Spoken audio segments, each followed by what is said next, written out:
Hi everyone, welcome to another episode of Get Some. I am your sommelier Danielle Lindau with 5 to Wine Time, and today we are going to get some Tempranillo. Tempranillo is this great grape that has all this different complexity, and it just shines in the wine region of Rioja. So that is where our flight is coming in from today. I wanted to show the different styles of Rioja. There is different aging requirements, and at each level there's a little bit extra love and care that's put into each bottle. In Rioja, they have several different aging requirements to have different labels on their wines themselves. So today we are going to show a Reserva and a Grand Reserva coming both from Rioja, Spain. The first one is the 2015 Campo Viejo Rioja Reserva. And our second wine today is from Bodega Sierra Cantabria. It is a 2009 Grand Reserva. So a little bit about the different aging requirements. There is crianza, which is a requirement of 1 year in oak and 1 year in bottle. There is then the next level, which is the Reserva, which is like our Campo Viejo here. The aging requirements for a Reserva is 1 year in oak, 2 years in the bottle. And then the final level is the Grand Reserva. Grand Reserva means you must have at least a minimum of 2 years of oak aging and 3 years in the bottle. So this wine right here did not come to the market until 2014 at a minimum. So let's give these wines a try. Tempranillo is one of the most predominant wine grape varietals in Rioja, but they do have a few others, and in this Campo Viejo, they do blend Tempranillo, Graciano, and Manzuelo together.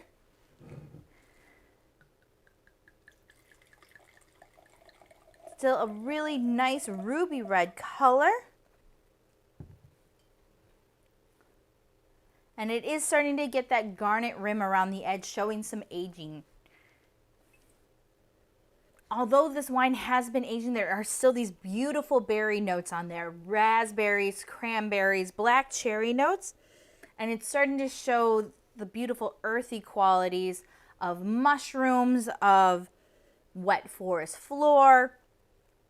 And on the nose, you're seeing that oak aging that's required with a Reserva. I'm getting dill, I'm getting coconuts. This wine is very expressive on the nose.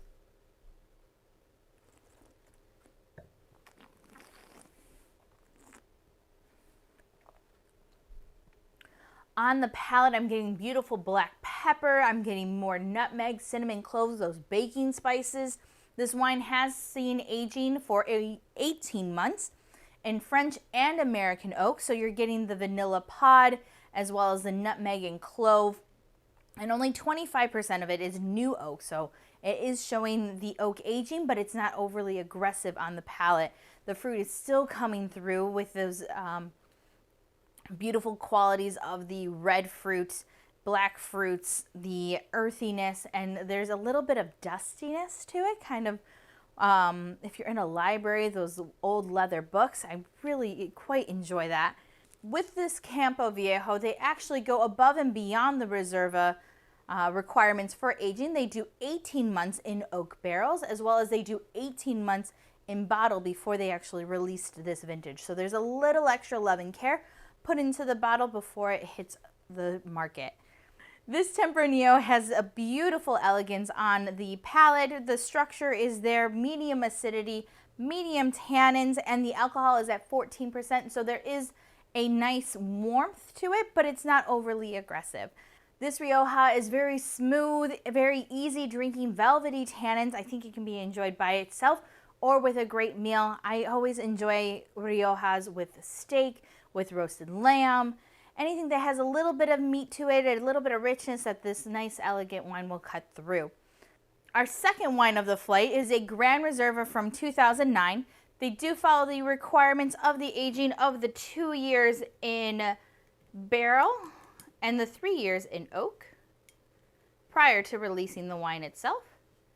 A lot of wines from Spain, you'll see this netting. I enjoy it. It's part of the cosmetics of the bottle, so I try and gracefully just move the wiring down, and I'll twist it underneath where I do my foil cuts.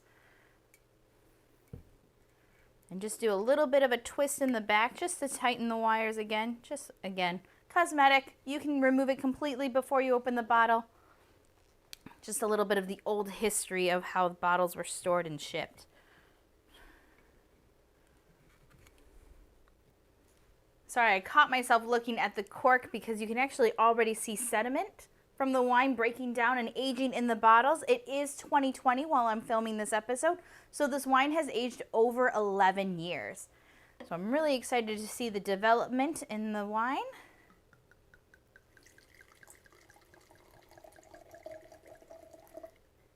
And this wine has a little bit more of a brick red, ruby red core and going out to that almost garnet brown rim. And on the nose, wow.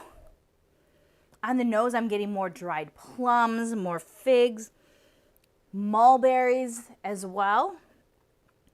Almost into that dried and jam characteristics. The oak is a little bit more elegant in the sense that I'm getting more nutmeg, cinnamon. The coconut isn't as upfront, even though there is American oak and French oak in this blend. It just reminds me of walking in the forest in the fall after a rain.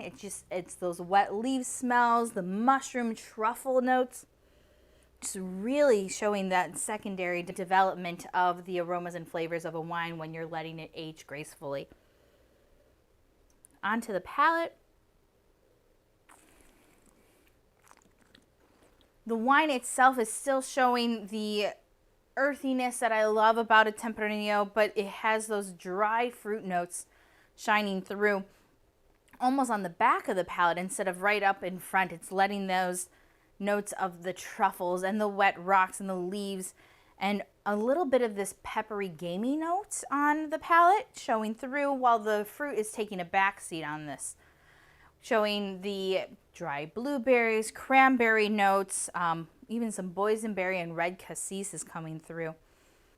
As I'm starting to talk about the structure of the wine, the flavors and the aromas of the wine just continuously show themselves. I'm getting more leathery gaminess to it, almost like dusty leather books. But the wine has this beautiful complex finish. The tannins are still there, nice and relaxed a little bit, I would say. Not as aggressive as a young Crianza.